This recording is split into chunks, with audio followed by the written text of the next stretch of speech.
I'm Fiona. My uncle, Giles and Aubyn, gave these to the RSL. And yesterday we had a meeting and all the judges loved your book.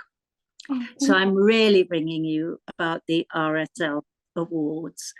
And you have won £5,000.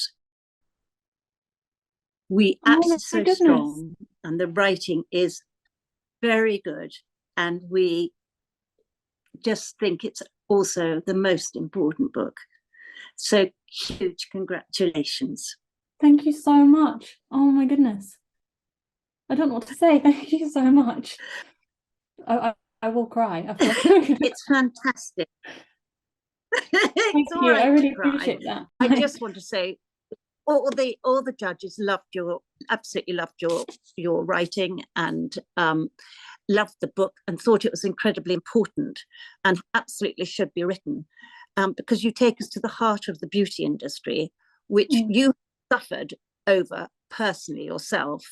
And also it's so important that you're writing it to save other people suffering through looking good on Instagram and YouTube, or just looking good. What do you think is the most harmful sort of pixel enhancer? What's the one that harms you most? Is it It's really that's a really tricky question, because I think the most harmful thing at the minute is kind of the covert nature of all of this, in that we kind of know it's happening, but no one really knows to what extent. We're seeing edited images all of the time, and you have no way of knowing what part of the image is edited, if it's edited at all, if that person looks like that in real life, if they don't, if they've, modified their faces in any way, if they haven't.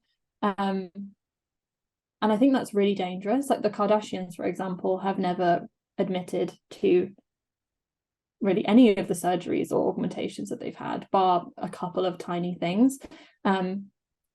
And I think that insidiousness is really harmful and really dangerous. But ultimately, it's that these things all work in tandem. It's the rise of cosmetic procedures under those under 30. It's the accessibility of those tools to augment your appearance in covert ways that don't have to be disclosed. It's, this idea of portraying a false version of yourself online. It's the kind of diet culture that we have in place. It's all of those things happening all at once.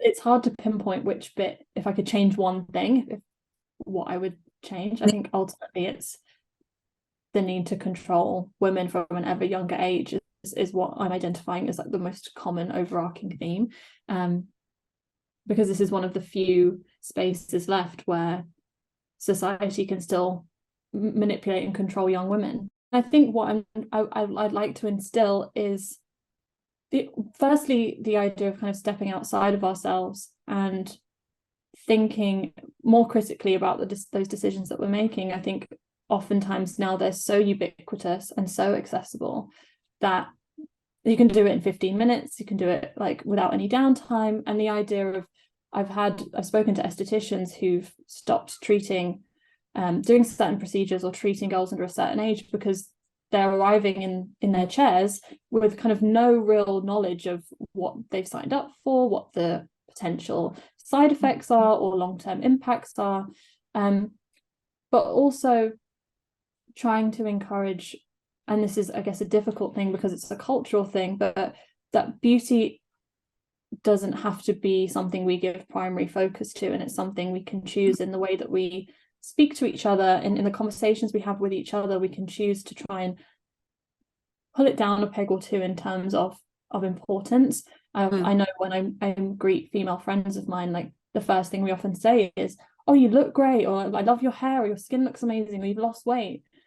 And what we're doing when we do that is reinforcing that that's the primary instinct. It's the first thing that matters, as opposed to I've missed you, or I'm really proud of you, or I saw the piece of work that you did the other day and it was really inspiring. We focus on beauty and aesthetic, and we're constantly reinforcing that has primary value in our lives. it's fascinating. It's absolutely, well, we all found it fascinating. You've done, I think it's just going to be a great, I can't wait to read it. I really can't. Thank you so much. I've so enjoyed talking to you. Yes, Really. me too. And I just wanted to say I'm so appreciative. I'm so grateful. I've never won anything for my writing before, so it feels I'm in a bit of disbelief still. You deserve it. It's very well deserved. And thank you for writing it.